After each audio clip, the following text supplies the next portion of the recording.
മൂന്നാമത്തെ ബലാത്സംഗ കേസിൽ റിമാൻഡിൽ കഴിയുന്ന രാഹുൽ മാങ്കൂട്ടത്തിൽ MLA-യുടെ ജാമ്യാപേക്ഷയിൽ വിധി ഇന്നുണ്ടാകും. പത്തനംതിട്ട ജില്ലാ സെഷൻസ് കോടതിയാണ് വിധി പറയുക. നിലവിൽ മാവേലിക്കര സ്പെഷ്യൽ സബ് ജയിലിലാണ് രാഹുൽ മാങ്കൂട്ടത്തിലുള്ളത്. ഷിജോ കുര്യൻ പത്തനംതിട്ടയിൽ വിവരങ്ങളുമാണ്. ഷിജോ, എപ്പോഴാണ് രാഹുൽ മാങ്കൂട്ടത്തിലുടെ ജാമ്യാപേക്ഷയിൽ കോടതി വിധി പറയുക?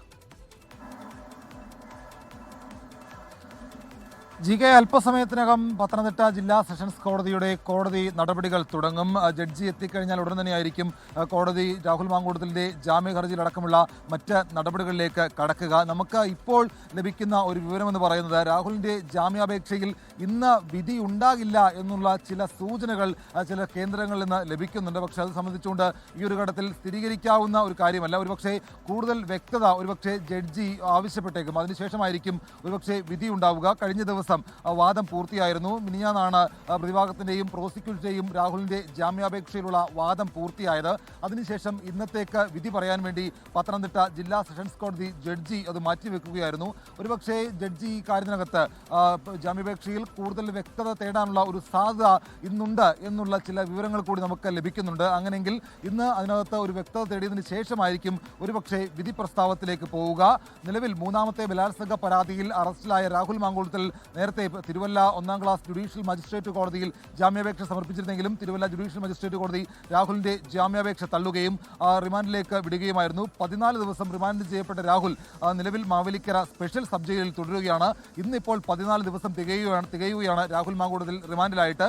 സ്വാഭാവികമായിട്ടും തിരുവല്ല മജിസ്ട്രേറ്റ് കോടതി റിമാൻഡ് വിട്ടിരിക്കുന്നതുകൊണ്ടും ജാമ്യം അവിടെ നിഷേധിച്ചതുകൊണ്ടും സ്വാഭാവികമായിട്ടും ഒരുപക്ഷെ റിമാൻഡ് കാലാവധി നീളാനുള്ള ഒരു സാധ്യതയാണ്. ഒരുപക്ഷെ ഇന്നിപ്പോൾ പത്തനംതിട്ട ജില്ലാ സെഷൻസ് കോടതിയിൽ നിന്ന് ജാമ്യം കിട്ടിയാൽ രാഹുലിന് ഇന്ന് വൈകിട്ടോടുകൂടി പുറത്തിറങ്ങാൻ കഴിയും. സ്വാഭാവികമായിട്ടും കോടതി നടപടികൾ ഏതാണ്ടൊരു അരമണിക്കൂർ കൂടി വൈകും എന്നുള്ളതാണ് നമ്മൾ മനസ്സിലാക്കുന്ന വിവരം.